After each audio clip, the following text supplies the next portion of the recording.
care, I'ma be a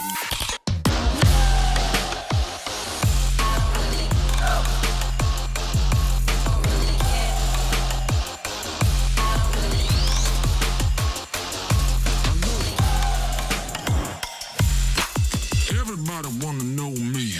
I swear.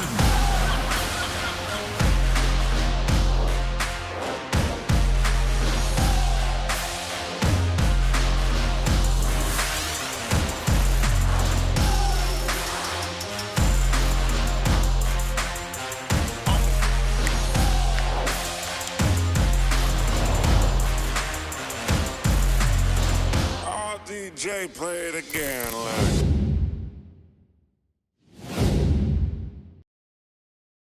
Hello everybody, and welcome to the Asia Pacific Fit Summit. My name is Francesco Arlotti, I'm the Head of Digital Solution Sales for Technogym. Our industry is about selling well-being through physical activity. And today we have an industry with an incredible potential. 100% of the people consider health a fundamental thing in life. And if you think about it, there are not so many industries with such a huge potential. Unfortunately, the gym attendance in most of developed countries is still around 10%, which shows the incredible potential that we have still to attract. And also the attrition is also very high. 40% of the gym population typically quit after 1 year. Why we do not convert the potential? Two main reasons. People have to find the motivation to go through the initial effort. So we have to make it reasonable and simple for them. Second, people have to find opportunities to stay active even when they can't physically attend the gym. Because when they stop training, they quit. The present and the future of the industry will be about this topic, will be about having people staying active in the gym, at home, wherever they are. And this drives to the following questions to introduce the next session.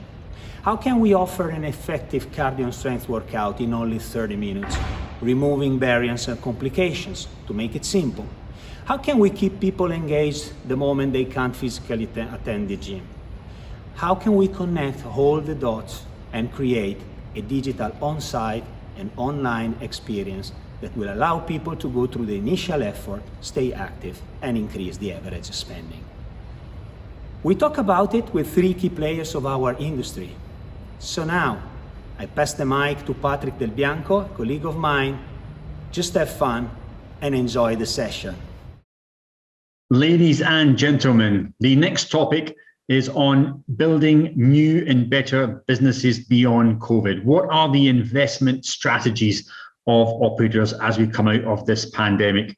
A huge thanks to our friends and long-term partners Technogym for their support and sponsorship of this session.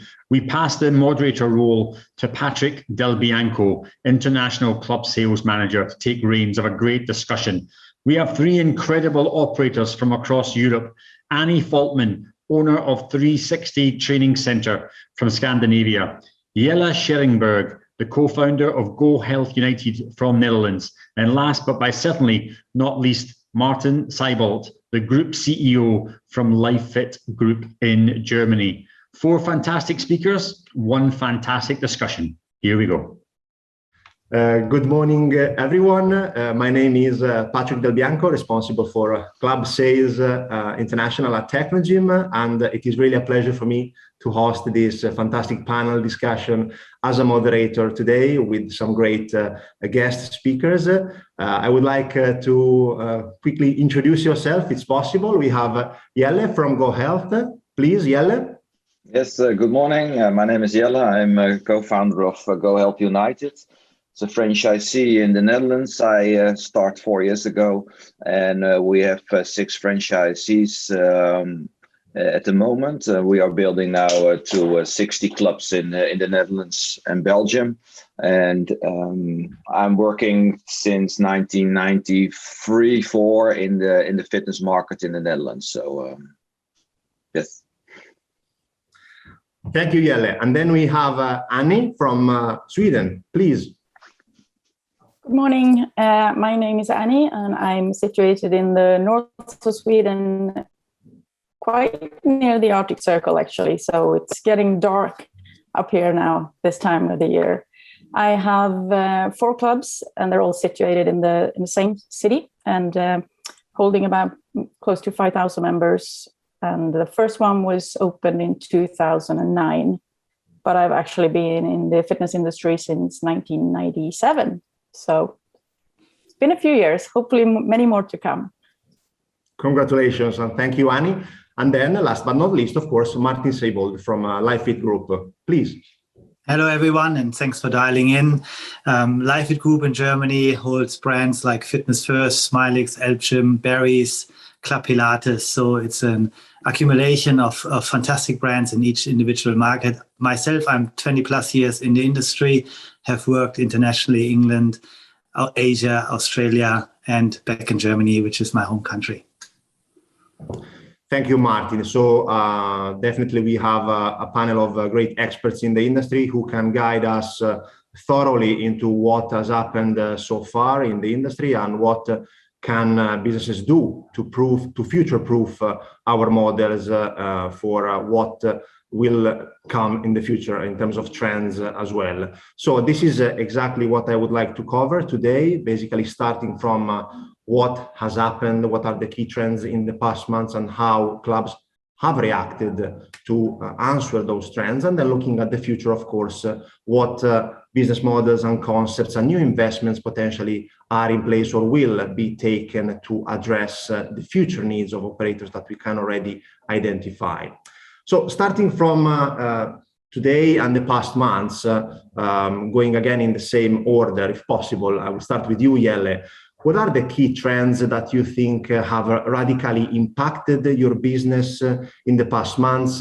And of course, how are you shaping your business to answer those trends that you have identified? Of course, consumer habits also in the pandemic for working out have definitely changed, and people are now used, of course, to use certain or also technological devices to do that much more than in the past. So in terms of past trends, what do you see today, and how GoHealth has reacted into that in that sense?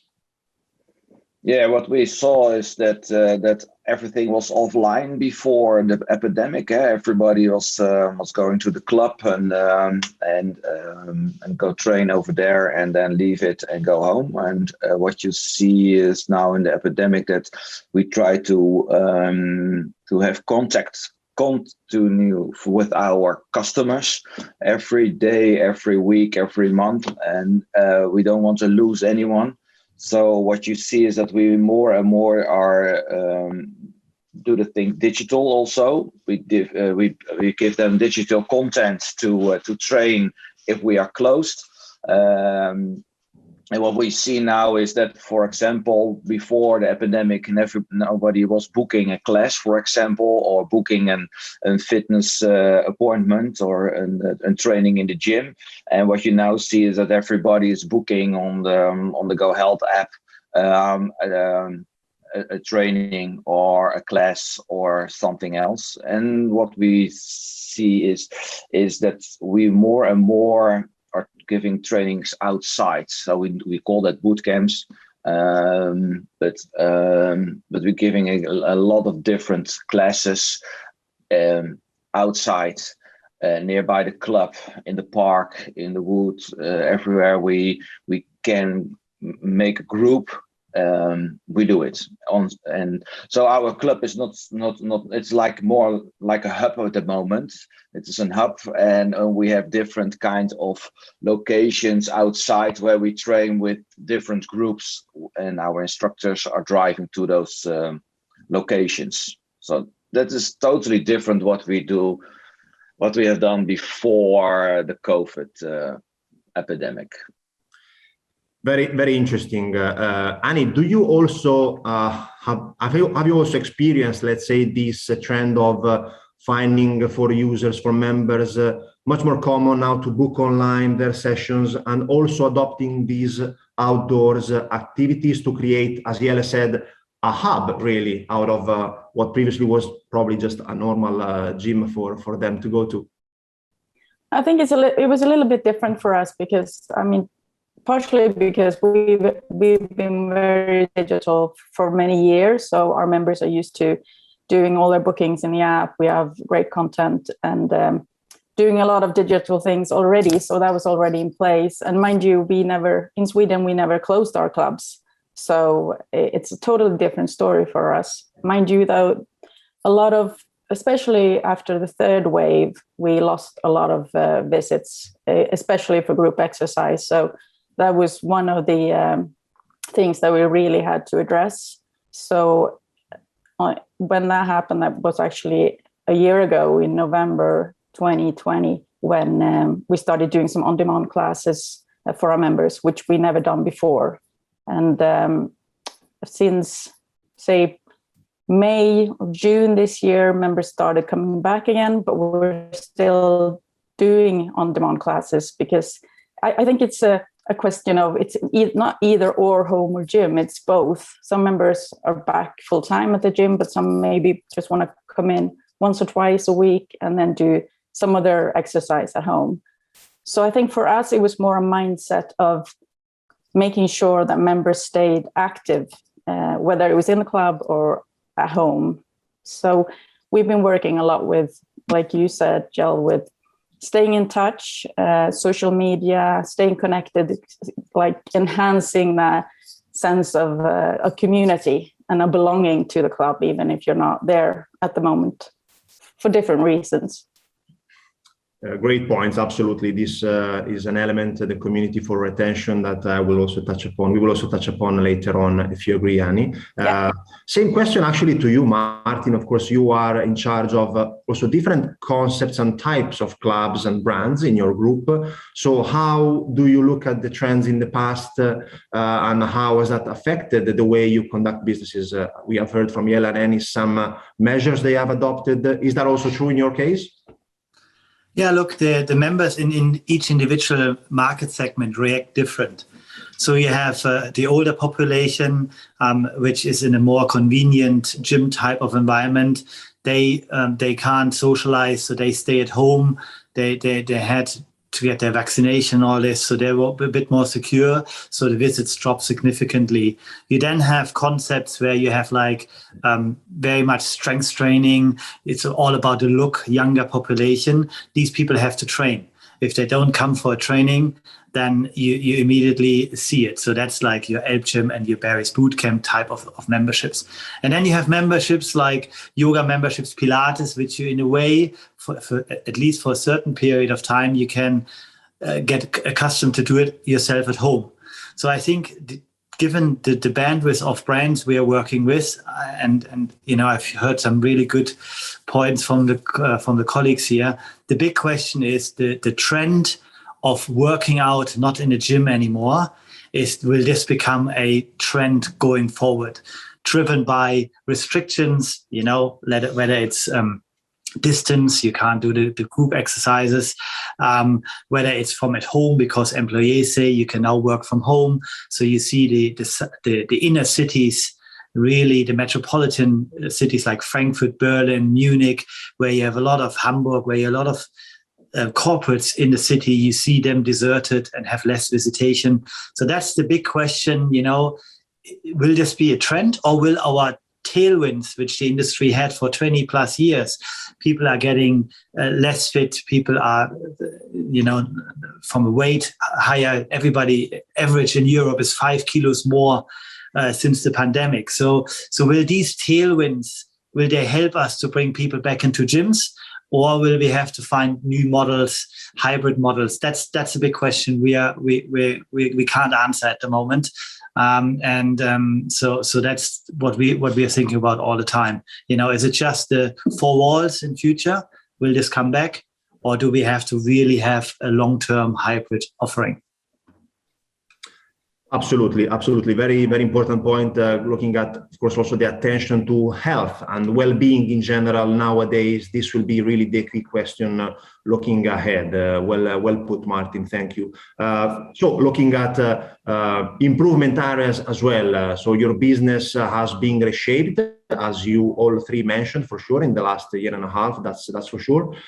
What improvement areas do you still see where you can better fine-tune your models, looking at the reaction also of your members to the training offering you have now put in place and you are offering? Are there some areas that can be better shaped than you're looking at? For example, Jelle?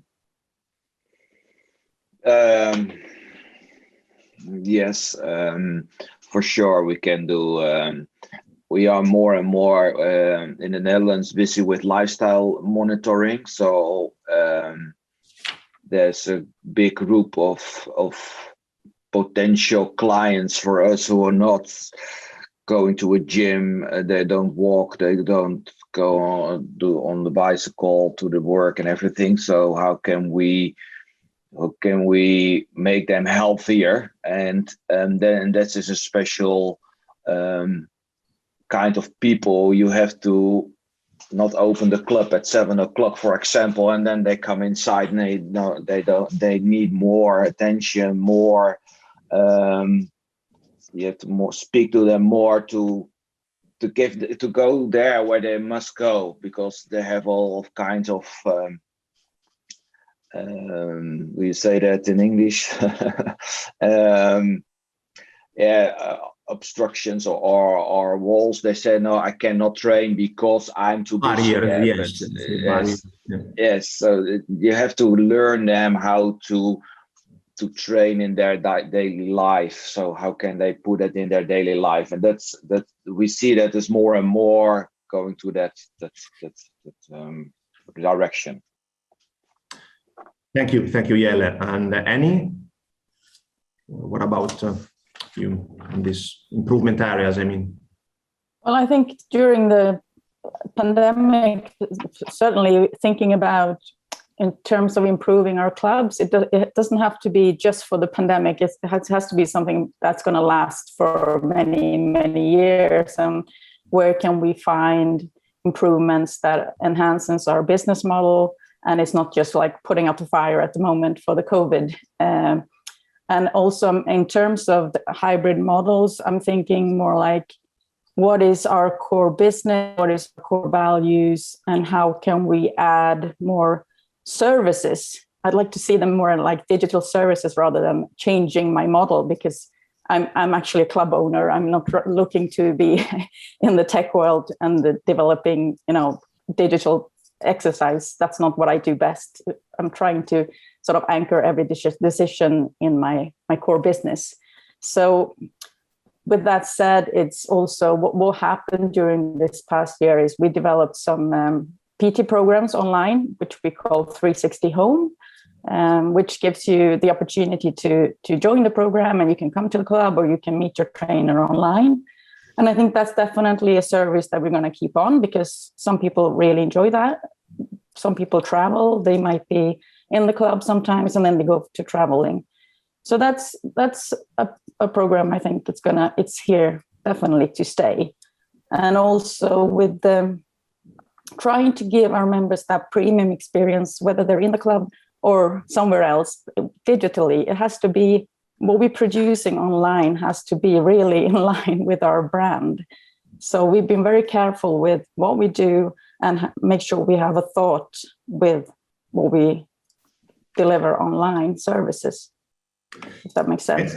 Yeah, absolutely. Thank you, Annie. I think your concept of being anchored to your core values, to your core business model, and bringing that forward to future-proof it again, and not just for COVID reasons, but in general, looking at the trends is very important. And also, Jelle, what you said about answering the healthy and lifestyle in general needs of consumers who are maybe not so used to train after certain hours, for example, is clear. Looking in the same direction, Martin, for you, what type of improvement areas would you identify instead? I guess the digital world will always be there. like Amazon will be there when you have a shop in a city. You gotta find ways to overcome this. There will also always be virtual at home. Whether it's equipment from you, Technogym, whether it's equipment from Peloton with combined services like animation, that will be there. So we have to find, when we are running 4 walls, we have to have reasons why people come to our gyms.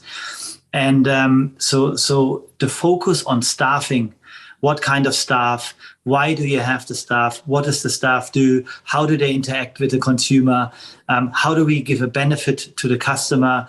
That's something, I guess, which we have to reshape even further going forward. And I think we see it in a lot of other industries like hotels, or like even restaurants or airlines, where when you have staff, you really create benefit. So our staff now really works like a concierge in a hotel. So when you go to the hotel, they find you whatever you need to, whether you're in a hotel and you need a running track, or you need a restaurant, or you need to have a service in your room. Our staff will basically support that, and we have trained that into the service levels of our teams, that they can show them equipment, but at the same time they can show them a great app for working out at home, and then they can solve their problems with the membership. So we kind of want the consumer to feel our teams in the gyms are really adding benefit, and that's why they come to the gym. And I guess that's different than how we treated our staff working in the interaction with the members before. So it's a major change for us to really look adding benefit to the consumer, not just walking the floor and saying, hey, you're not doing the exercise correctly, or you're doing a great class, and come on, the last one in the row in the group exercise. We really need to find ways to add more benefits to the consumer. Thank you, Martin. Really, really clear. I don't know if Annie or Jelle, you would like to add on to that, but I think this adding more than in the past, for sure, purpose to the role of staff inside clubs is really paramount looking ahead. That's for sure. Thank you, Martin. Next point is actually a very practical question. I don't know if you have put in place specific investments into that, certain technologies, for example, or established partnerships, and maybe that if you can elaborate on how successful they were, maybe they were not successful, that could be also a very interesting point to touch upon. Jelle? Yeah, what we did, like what I told you before, was that our location is more like a hub. So we look in the area and other cities where we can put our services. So we have 2 different locations far away from the city center of Rotterdam. It's drive for 30 minutes, 35 minutes. We have there also our locations, but that are outdoor locations. So we try it, we put some marketing on it, and we try to get there also customers, and both sites have more than 220 members at the moment. So they've never been to our club, but they train by GoHealth, but they never been to us. They never see our club from inside. So I think that is out of the box thinking, and we put a lot of not investments, like more in our social media and everything. So Clear, very interesting actually. Thank you. Annie, also in terms of partnerships potentially, or other third parties that you have been involving recently? I think we just stayed on with our suppliers and just got the help that we needed. What we're really looking at this past year is lower thresholds for people to be able to come to the club. Well, I will correct myself and not say come to the club, because a lot of them doesn't want to come to the club at the moment. But lowering thresholds and doing that by creating shorter programs so that they don't have to commit to a long-term membership, or makes them feel like, okay, I'm going to be on for 12 months, and what if there's a fifth wave coming? I might not be able to finish, and just target groups with, traditionally we're looking at weight control. That's been in the industry for a long time, but also looking at more wellness parts of it, like if you just get active, or for blood pressure or diabetes, and like little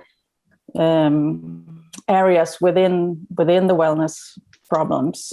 And lowering thresholds, I think, has been a really important thing for us. And doing that with our app, it's been amazing to get people to join and just pay a small fee to be part of the community and feel like they're part of our brand, and they can get the help they need, but they don't have to commit.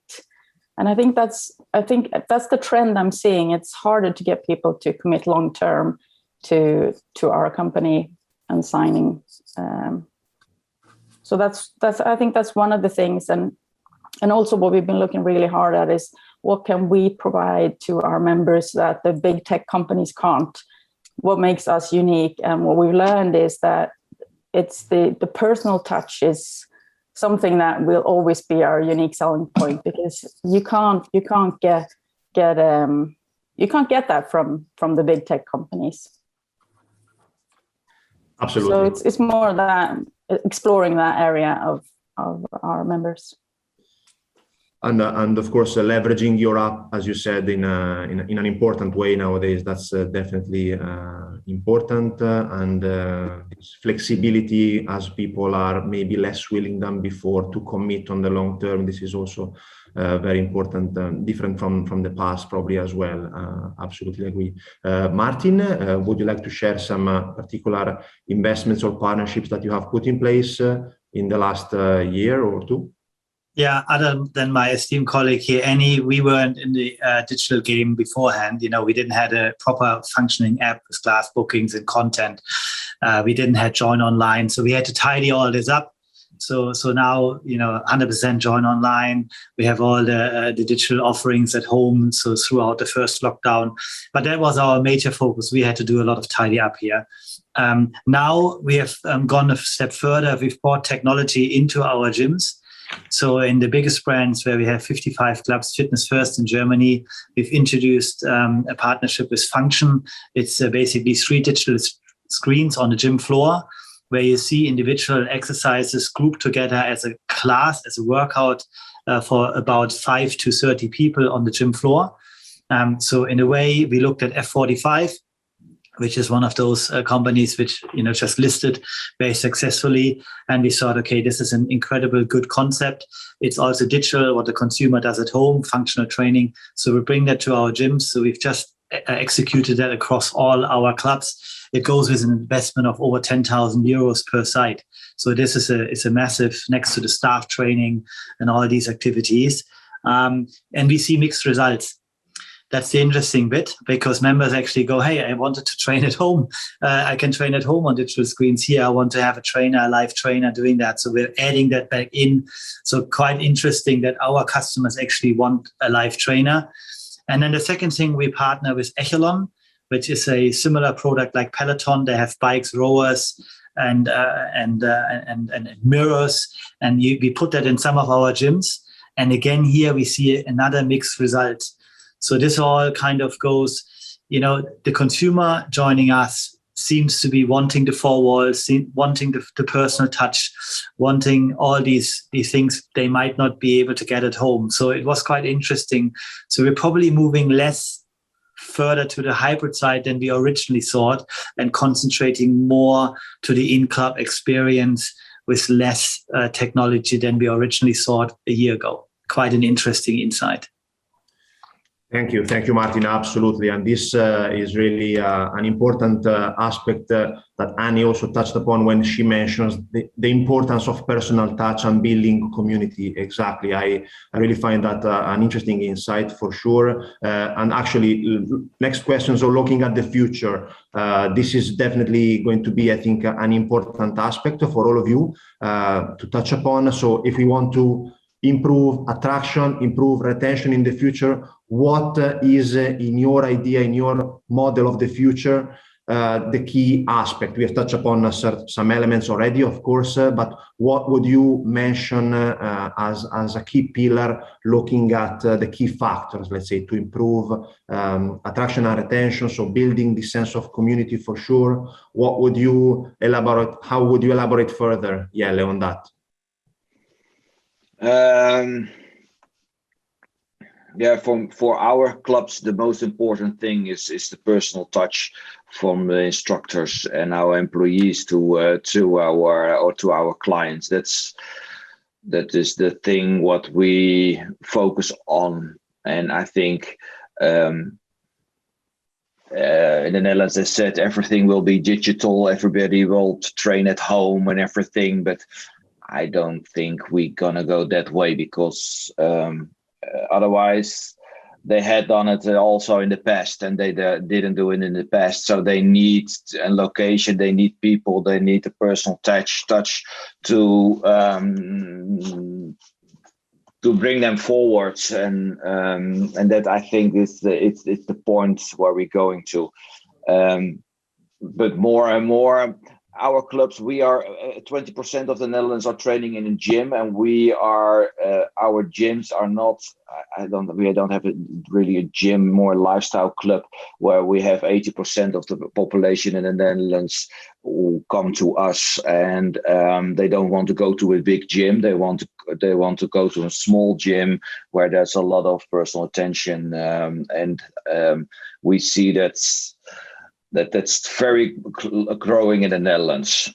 And you see that the gyms in the Netherlands are smaller now at the moment, 20 to 25%, and our clubs are growing after the epidemic, and we are 25% bigger in memberships than before. So that's, I think, more and more the personal touch will be the most important thing. So I will invest in my people, and I think that's the most important thing. Invest in our employees. Clear, and definitely proving again the importance of location and how that is paying off in terms of providing that personal touch. Annie, you already clarified that as well. Do you think this is the way to go also for the future, also to rival the many online offerings available, various platforms there? Can that be also a complementary offering to what you provide, or do you think your personal touch will be in competition directly? How do you see it in the future, and how can you improve attraction and retention in this future marketplace? I think it's just about back to basics and just deliver that experience you're looking for. I'm sometimes comparing my member journey. I'm thinking about myself with my airline. I'm a frequent flyer, and I book my tickets online. I check in online. I get on the plane, and I expect to fly me there, but I also expect the staff to be really nice and welcoming on the plane. And I think that's the expectation. I like what you said, Martin. Like, when you can have all these digital things set up, they have to be working, but you also have to have that staff that can be there for you, and like a front desk, like with the airline again. If I need help, I need someone to be able. I have to be able to call someone and get the personal touch and feedback from staff, and they have to be excellent in what they do when you do need staff. So I don't really see the big tech digital training suppliers as a competitor. It's I'm sure that we have our space in the market, and we just have to work with being accessible on site and also digitally. And another thing I'm seeing is that, like, probably mostly with the millennials, but they're not really interested in searching for information. They want it served to them. So, like, our website, for example, that is more like a what would you say that in English? Like a front screen where people go before they buy the membership. Once they're a member, they never go back to the website. They want to stay connected with us on social media or through the app, and they just want us to serve information. And also part of that is like looking at retention. You have to have everything in place, and as the digitals can do that. If it's good, you have to think about your digital strategy. You just can't just buy an app and think it's going to solve your problems. How does that align with your brand, your member journey? What touch points are you going to have? How can they communicate with you and make them feel like they're getting that premium experience and that you're always there for them? Like a friend on Instagram, but you're a company. So I think that's going to be super important going forward. Thank you, Annie. That goes a lot in the direction of building a superb brand loyalty where a community recognizes itself and knows where to find certain services and personal attention. Martin, is that also true in the group of brands that you manage? How do you see it in your case, this improvement of attraction and attention in the future? How would you look at that? Yeah. We have to do all these things. I guess the one thing we have to all do is we lost 20 to 30% of our membership base. And yes, there have been encouraging numbers since the lockdowns. The more and more this goes into fourth and fifth and sixth wave, what we see in Asia, they have open, close. We're running here in continental Europe into a similar situation again. I guess the consumer is not stable enough to kind of commit to long-term contracts, and to kind of work from home is still a big thing. So the reality is we have to start selling memberships again. So and you can only do that when your bread and butter is working, your staff is excited. So we measure the staff happiness with a team engagement score. So you have to run it more often to see they're really happy, because happy customer staff gives you the NPS, the Net Promoter Score for the members. So that's what we're measuring after each visit now.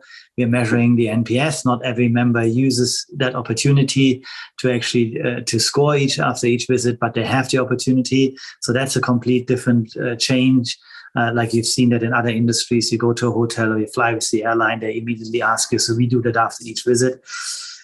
But we have to start selling. So the industry has to find ways to sell memberships, because, the reality is the government funding will stop for all of us, which had government funding, whether it's for your staff support, whether it's other support on fixed fees.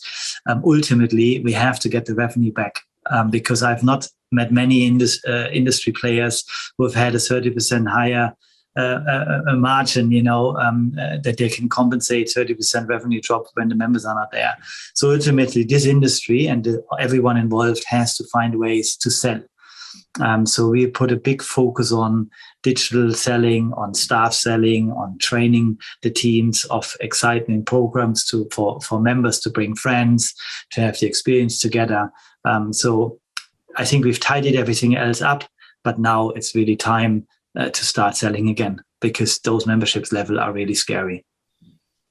Yes, that's definitely a big truth, and it's important to be back with the sales recovery ASAP. That's definitely the priority. I fully agree, Martin. Thank you. I think we covered pretty much all the key topics in our agenda. I would leave now probably a minute to each one of you to mention probably some other elements that you would like to mention for the future, or that was not touched upon, if you would like, or add some insight into some of the discussion topics we covered. Starting from you, Jelle, please. No, what Martin said also about the NPS score, we also do that, not every visit, but in an interval.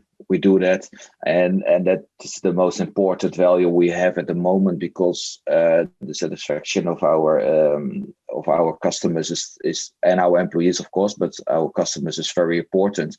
And we also stream that all those NPS scores on our websites, on our Facebook, Instagram, and everything in the custom app. For example, from the GoHealth app, we put it in so everybody can read what our customers or what the customers are saying about our club. So NPS score is something what is the most important. What one of the things what's more and more and more will be important in the future, because real stories will, they must be real, not fake stories, but real stories will enter new customers inside. So yes.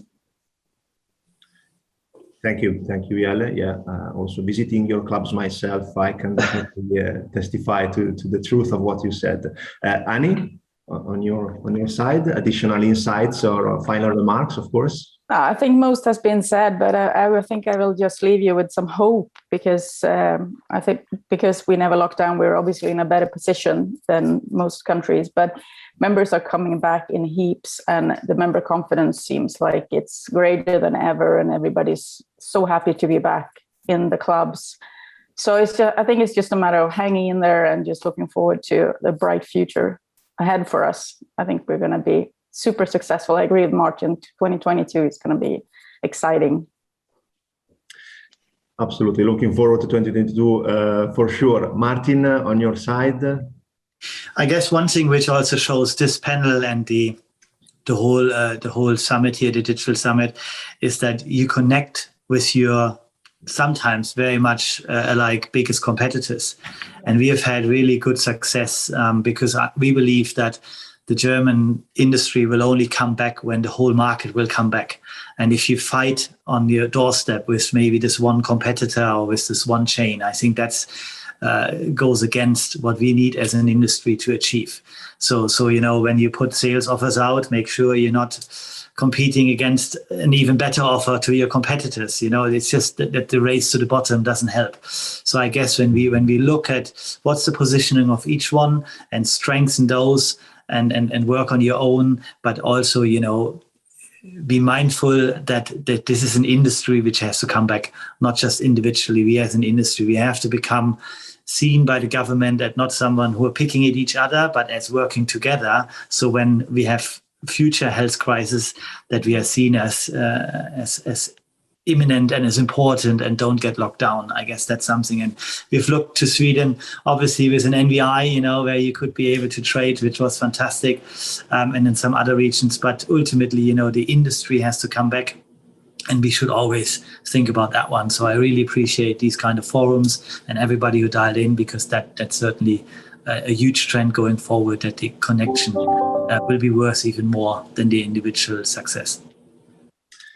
Thank you, Martin. I think we really touched upon some really interesting insights and also forward-looking, and that was really, really interesting also on my side for sure. And as you also, Annie, mentioned, hope is the key message. Looking ahead, this is definitely what we need as an industry, and working together, as you, Martin, just said, is definitely the answer going forward. So thank you all for the very important insights today. Thank you, Jelle. Thank you, Annie. Yes. And thank you, Martin. Thank you for introducing. Hope to see you soon again.